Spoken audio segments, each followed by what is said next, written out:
जय हिंद बच्चों, welcome to the English class with Garima Batra Chhindwara. और आज हम शुरू करने जा रहे हैं आपकी क्लास 12th की टेक्स्ट बुक फ्लेमिंगो के lesson number 2 the lost spring stories of stolen childhood के पार्ट 2 को। इस लेसन की राइटर हैं अनीस जंग। आइए अब हम इसे पढ़ना शुरू करते हैं। इस पार्ट का शीर्षक है I want to drive a car. मैं एक कार चलाना चाहता हूँ। ये मुकेश की कहानी है। Mukesh insist on being his own master. Mukesh अपना मालिक खुद होने पर जोर देता है। I will be a motor mechanic. मैं एक मोटर मैकेनिक बनूंगा। ही अनाउंसेस। वह घोषणा करता है। Do you know anything about cars? I asked. तो मैंने उससे पूछा कि क्या तुम कारों के बारे में कुछ जानते हो? I will learn to drive a car, he answers, looking straight into my eyes. अब वो सीधा मेरी आंखों में देखते हुए कहता है, मैं एक कार चलाना सीखूंगा. His dream looms like a mirage amidst the dust of streets that fill his town Firozabad, famous for its bangles. उसका जो सपना है वो उसके शहर फिरोजाबाद की गलियों की धूल के बीच में एक मृग तृष्णा की तरह धुंधला दिखाई देता है। फिरोजाबाद जो कि अपनी चूड़ियों के लिए प्रसिद्ध है। तो मिराज का अर्थ होता है मृग तृष्णा, फॉल्स अपीयरेंस, जो कि होता नहीं पर दिखता है। और लूम्स का अर्थ होता है धुंधलाना, हल्का पड़ जाना। ये एक ग्लास फैक्ट्री की भट्टी का चित्र है जिसमें इस तरह से बड़ी बड़ी भट्टियों में सिलिका पिघलाया जाता है और उस पिघले हुए सिलिका से इस तरह अलग अलग शेप की चूड़ियां बनाई जाती हैं और उन पर कुछ चमकीला चिपकाकर उन्हें खूबसूरत चूड़ियों की शक्ल दी जाती है। Every other family in Firozabad is engaged in making bangles. Firozabad में हर दूसरा परिवार चूड़ियां बनाने के काम में लगा हुआ है। It is the center of India's glass blowing industry where families have spent generations working around furnaces, welding glass, making bangles for all the women in the land, it seems. ऐसा लगता है कि यह भारत का ऐसा केंद्र है जहां पर परिवारों ने भट्टियों के इर्द गिर्द काम करते हुए, शीशे में जोड़ लगाते हुए देश की सभी औरतों के लिए चूड़ियां बनाते हुए अनेक पीढ़ियां बिता दी हैं। Mukesh family is among them. Mukesh का परिवार भी ऐसे ही परिवारों में से एक है जहां पर की चूड़ियां बरसों से बनाई जा रही हैं। None of them know that it is illegal for children like him to work in the glass furnaces with high temperatures in dingy cells without air and light, that the law, if enforced, could. Mukesh का परिवार भी उनमें से एक है। उनमें से कोई भी नहीं जानता कि उसके जैसे बच्चों के लिए ऊंचे तापमान वाली शीशे की भट्टियों में, हवा और प्रकाश रहित गंदी कोठरियों में काम करना गैर कानूनी है। और यदि कानून लागू कर दिया जाए, get him and all those 20,000 children out of the hot furnaces where they slog their daylight hours, often losing the brightness of their eyes. तो यदि कानून को लागू कर दिया जाए तो यह उसे और उन जैसे सभी 20,000 बच्चों को उन गर्म भट्टियों से बाहर निकलवा सकता था जहां वे दिन वाले घंटों के दौरान घोर परिश्रम करते हैं और ज्यादातर अपनी आंखों की चमक खो देते हैं।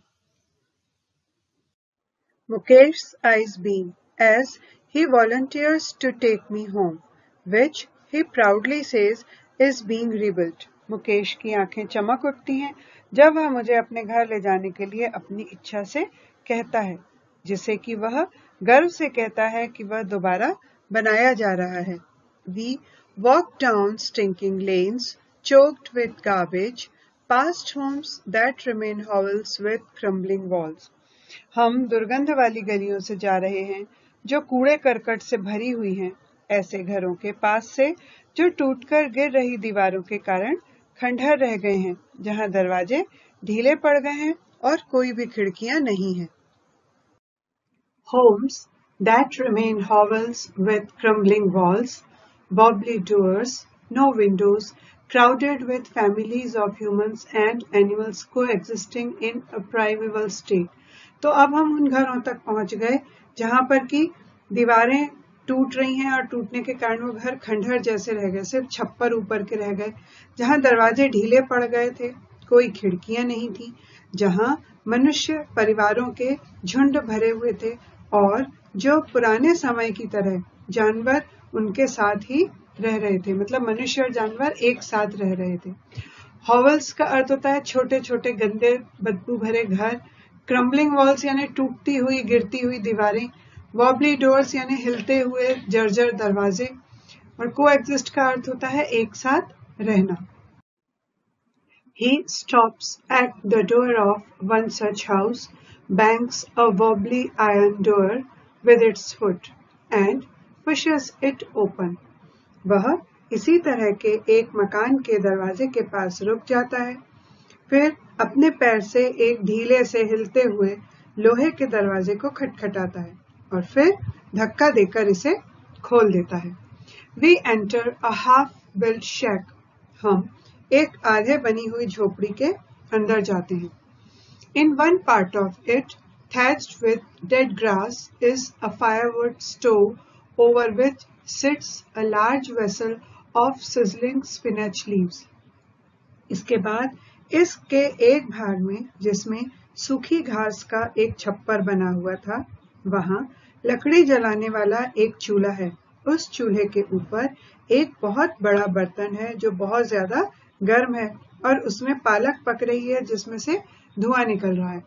तो थैच्ड विद डेड ग्रास, ये देख सकते हैं हम कि ये है हाफ बिल्ट शेक, आधा बना हुआ घर है जो कि ऊपर से डेड ग्रास से थैच्ड है। थैच्ड है यानी कवर्ड है। On the ground, in large aluminium platters, are more chopped vegetables. जमीन के ऊपर बड़ी बड़ी एल्यूमिनियम की प्लेटों में कटी हुई और भी सब्जी पड़ी हुई है। A frail young woman is cooking the evening meal for the whole family. एक कमजोर सी नाजुक सी युवती पूरे परिवार के लिए शाम का भोजन बना रही है। Through eyes filled with smoke, she smiles. धुएं से भरी हुई आंखों में से वह मुस्कुरा देती है। She is the wife of Mukesh's elder brother. वह मुकेश के बड़े भाई की पत्नी है।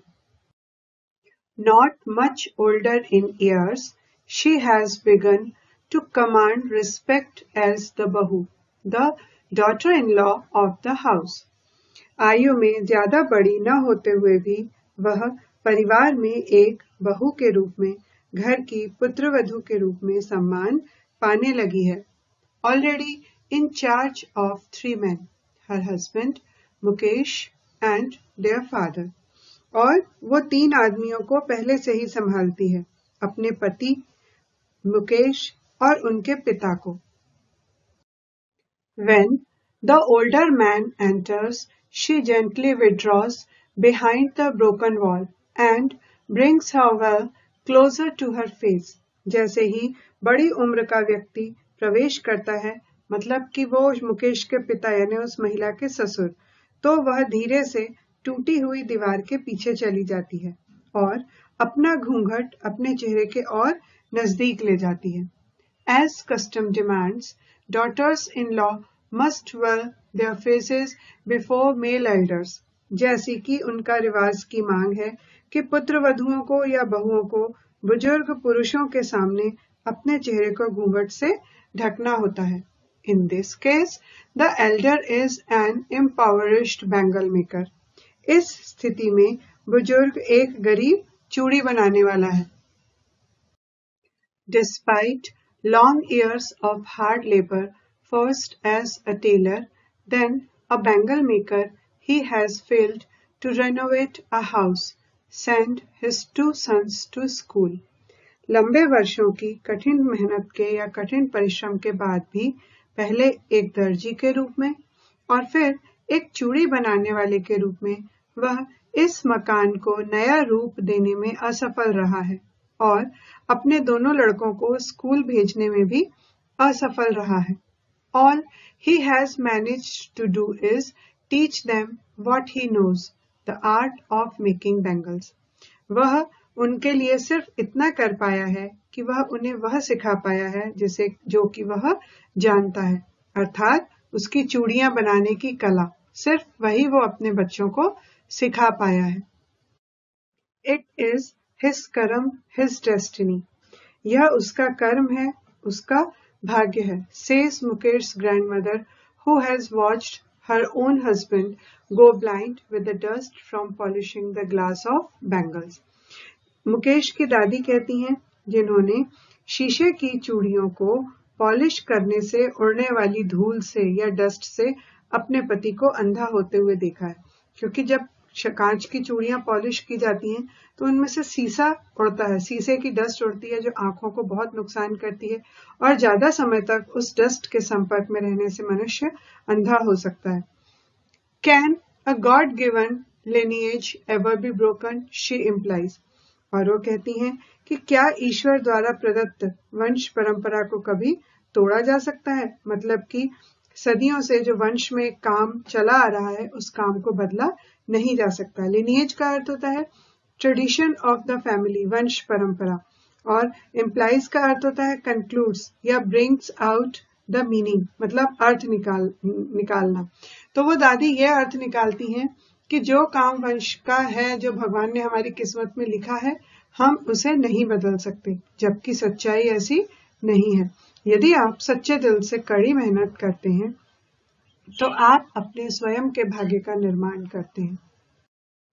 Born in the caste of bangle makers, they have seen nothing but bangles in the house, in the yard, in every other house, every other yard, every street in Firozabad.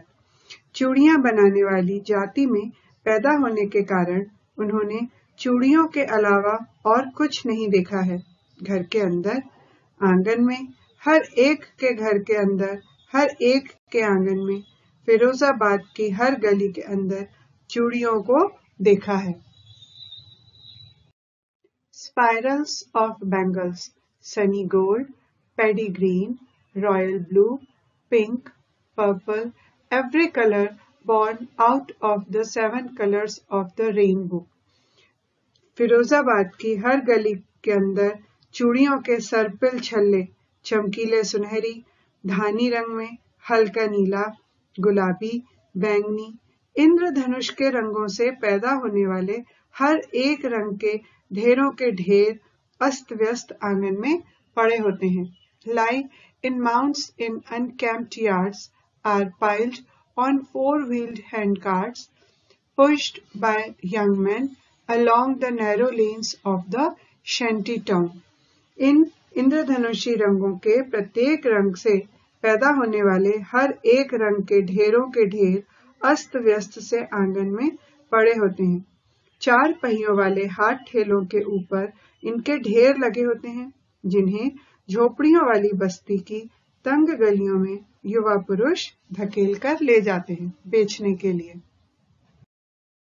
And in dark hutments, next to lines of flames of flickering oil lamps, sit boys and girls with their fathers and mothers, welding pieces of colored glass into circles of bangles. Hutments का अर्थ होता है settlements of huts, और flickering का अर्थ होता है flame going on and off, टिमटिमाती हुई लौ, और hutments यानी झोपड़पट्टियां जहाँ पे बहुत गरीब लोग रहते हैं.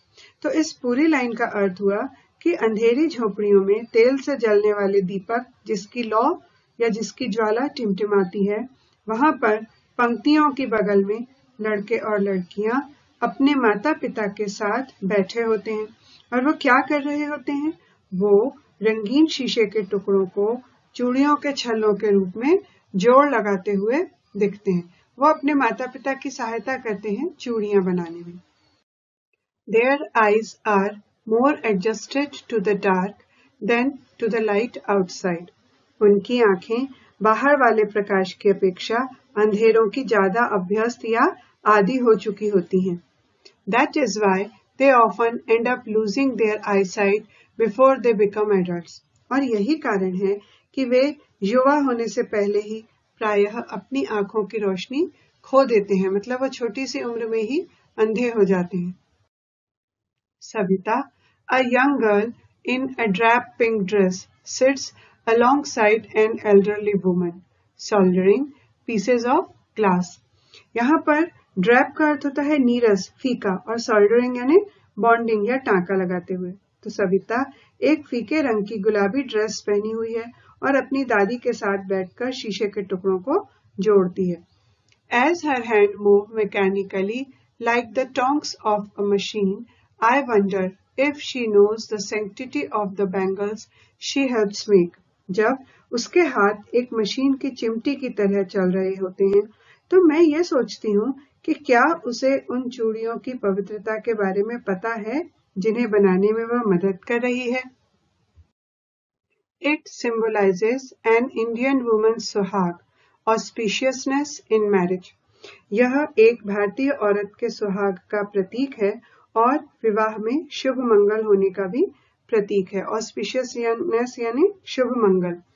It will dawn on her suddenly one day when her hat is draped with a red veil, her hands dyed red with henna, and red bangles rolled onto her wrist. यह बात उसे एक दिन अचानक समझ में आ जाएगी जब उसके सिर को एक लाल घूंघट से ढक दिया जाएगा, उसके हाथों को मेहंदी से रंग दिया जाएगा और लाल चूड़ियां उसकी कलाइयों में चढ़ा दी जाएंगी। She will then become a bride. तब वह एक दुल्हन बन जाएगी, like the old woman beside her who became one many years ago. वो उसी बूढ़ी औरत की तरह दुल्हन बनेगी जो उसके पास बैठी हुई है और कई साल पहले वो भी दुल्हन बनी थी। She still has bangles on her wrist, but no light in her eyes. उसके कलाई में अभी भी चूड़ियां हैं, लेकिन उसकी आंखों में कोई भी चमक नहीं है। एक वक्त शेर भर खाना भी नहीं खाया, she says in a voice drained of joy. एक वक्त भी पेट भर खाना नहीं खाया, वह ऐसी आवाज में कहती है जिसमें से खुशी पूरी तरह से निकाल दी गई हो। She has not enjoyed even one full meal in her entire lifetime. That is what she has reaped. उसने अपने पूरे जीवन में एक बार भी पेट भर भोजन का आनंद नहीं लिया है। यही वो फल है जो उसे प्राप्त हुआ है। Reaped यानी फल प्राप्त करना। Her husband, an old man with a flowing beard, says. उसका पति जो एक लंबी बड़ी दाढ़ी वाला वृद्ध आदमी है, वो कहता है, I know nothing except bangles. All I have done is make a house for the family to live in. मैं चूड़ियों के अलावा कुछ भी नहीं जानता हूँ। केवल एक काम जो मैंने किया है वह है कि परिवार के रहने के लिए एक मकान बना दिया है। Hearing him, one wonders if he has achieved what many have failed in their lifetime. उसकी बात को सुनकर कोई भी हैरान होगा कि उसने ऐसा क्या प्राप्त कर लिया है जिसे प्राप्त करने में कई लोग अपने जीवन में असफल रहे हैं। He has a roof over his head. वह अपने सिर के ऊपर एक छत रखता है। The cry of not having money to do anything except carry on the business of making bangles, not even enough to eat, rings in every home. चूड़ियों को बनाने का धंधा बनाए रखने के अलावा कुछ और करने के लिए पैसे न होने का रोना, खाने को पर्याप्त होने पर रोना हर घर में सुनाई देता है। The young men echo the lament of their elders. और जो युवा लोग हैं वो अपने बुजुर्गों वाले दुख को ही दोहराते हैं। Little has moved with time, it seems, in Firozabad. ऐसा लगता है कि फिरोजाबाद में समय के साथ लगभग कुछ नहीं बदला है। Years of mind-numbing toil have killed all initiative and the ability to dream. दिमाग को शून्य कर देने वाली वर्षों की कठोर मेहनत ने सभी परिश्रम को तथा स्वप्न लेने की योग्यता को भी समाप्त कर दिया है। Why not organize yourselves into a cooperative? I ask a group of young men who have fallen into the vicious circle of middlemen who trapped their fathers and forefathers. आप लोग स्वयं को एक सहकारी समिति में संगठित क्यों नहीं कर लेते? मैं युवा दलों से पूछती हूँ, जो ऐसे दलालों के बुरे जाल में फंस गए हैं जिन्होंने उनके बाप दादाओं को अपने चंगुल में फंसा लिया था।